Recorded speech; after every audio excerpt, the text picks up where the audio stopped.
There are things that God necessarily does not determine their timing. Quote me anyway. There are things in your life, there are things in our lives that their timings are not determined by God. Suffice to say, He has left those timing to many factors. One would include your decision, your desire, your passion, your pursuit, and your understanding. So it is your understanding that allocates time to certain events in your life.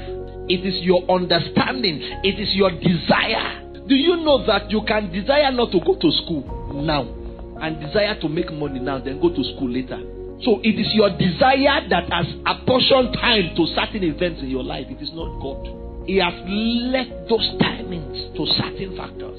So the meaning of this is sometimes some delays that men, sometimes we want to blame God for some delays in our life. Though it's not God. There are certain delays in the lives of people that have been caused by them, caused by their decisions, caused by their desires, caused by their pursuits, caused by their understanding. Some people are in the place of delay because of their understanding. The Bible says, "He that wandereth out of the way of understanding shall remain in the congregation of the dead." So delays will not be secondary to God's helplessness or His inability to help us, but man's inability to connect dots in his life. I said you can use the time to go to school to pursue money, and then later you can start to look for admission, and then you become desperate and it becomes a prayer point. Because when you are supposed to go to school, you were pursuing money, and then when you get to 35, you say it's time to go to school, and forgetting that some things in life are tied to some seasons. It's not about God, it's about the seasons that they are tied to. And then it becomes a prayer point. This thing is important because even marriage needs to happen at some time. So when you are within that time, you are not thinking it, then brother, sister, something is wrong with you. Don't confuse this. It gets to a point in your life, your emotions should have a say, but they should not have their way. Because emotions will begin to well up. They say, guy, it's time to be married. But they should not have their way to push you into immorality. They should be able to give you sense and say, guy, you are not getting younger. Can you begin to get things right? It gets to a point in your life, it is your age that begins to give you sense. He said, do you realize you are not getting younger? So all of those childish things, you are still gathering. You better be serious with your life. So your age begins to communicate sense. He said, teach us to number our days so that we can apply our heart to wisdom. Sometimes when we don't do what we're supposed to do at the time we're supposed to do them, those things will become burden. And then we want to transfer both the burden and the blame to God. But most times it is us that probably have not acted when we should act. You don't need an angel to come and tell you whether you should go to school or not go to school. You should just know that at a time in your life, you should go to school. You don't need an angel to come and tell you that it's time to be married. You should know that at some point in your life, you should go and be married. Like somebody waiting for an angel to come and tell him that it's time to build a house. And forgetting that God has been giving you some money. He's been making some provisions. But you did, because you didn't desire, you didn't put it to heart. You have squandered. So when that kairos moment passes, you now get to the point, you now realize that I don't have anything. Then it now becomes a prayer point. See, when men do what they are supposed to do part time in their lives, prayer points will reduce. You see a brother that is on fire and that should allow emotions to speak, but he's using fire to confuse emotion. And there are sisters all around him. He didn't understand that is the time to choose. Or a sister that is supposed to sit there, he say, yeah, I'm not ready. All the brothers, they are confusing me. They're using lack of sense to chase brothers away. At the point in our life when emotions should be speaking, but it's school, it's business. No, I must get masters, I must get PhD. By the time that kairos moment has passed, then it becomes a body and it becomes a prayer point. Then that is when the person that used to chase brothers from gisting is looking for brother to come and gist with. That's when service closes. Sister is sitting down, refusing to close, and looking for brother to gist.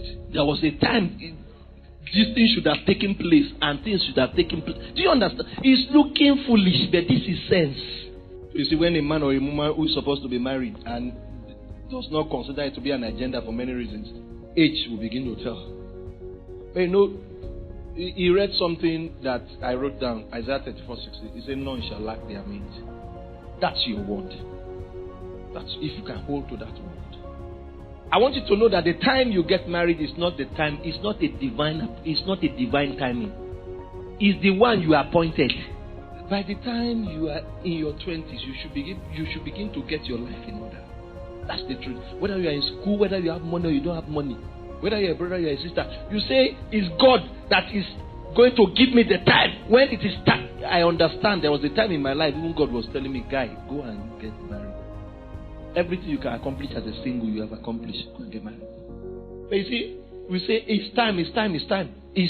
Now, that time that he claimed is God, he has changed it many times. It's important that as believers we take responsibility for our lives and take every action we need to take, because we determine certain times and seasons in our lives. I believe there's an appointed time that is divine, but there has to be a cooperation. Glory to God. There's a season of your life in which God has provided capacity. Sometimes what God provides is capacity. But sometimes we don't see it like that. Like I said, a single man has many opportunities to make certain decisions for his life, but he's deferring it and postponing it, that in 5 years' time is when I will do this one. 5 years will come, nothing is working. You now realize that the opportunity he had was, he has lost them. You know, we said something that they might come and prophesy to you that you are driving a car. And so, whereas you have money to buy the car in your account, but you are waiting that because they are prophesying, somebody will bring it as a gift. Do you see the way we make prophecy not to happen? And God saw your account and put it in the spirit of the man that money in the account is not for this, it's for this. So the prophecy was giving him direction, but he's waiting for a gift of a car. They prophesy to you that they see you wearing graduation clothes. What should you do? Go and write jam. It's not angel that will write jam for you. You will take step in favor of prophecy. The Bible says, Jesus speaking said, I must walk the walk of him who sent me while the night coming. So you should make the best of your day season. Make the best of your Kairos season. The night means that's when that season of life is over. And usually what happens at that point is that capacity is reduced. Maybe the flow of money, the time, all of those things will reduce. And then when you now say, okay, I'm ready now, you now begin to move against concentration, against resistance. It now becomes difficult. What would have been easy at that Kairos moment, you now have to achieve with much labor. Now the lesson here is this. It's important to get things right in our lives. Order makes life easy, and it's important to get things right. Take note that marriage brings order to your life and helps you to be focused and responsible. For a long time, my wardrobe was scattered. It was scattered, not like scattered, but I am a very orderly person. So I keep things where I can find them with ease. I'm always telling my wife, just leave it here, so that when I want it, I can pick it. So that my books, everything, study table, but things were scattered wardrobe-wise.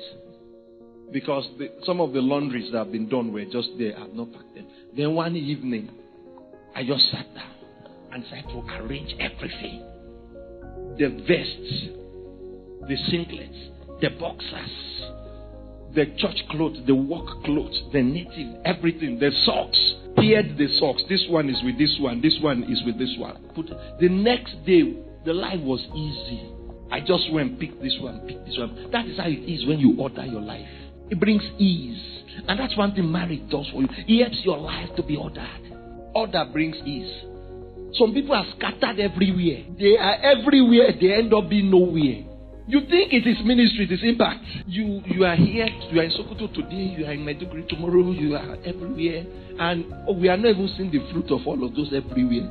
Marriage helps your life to be ordered because you are accountable to somebody. You are responsible to somebody.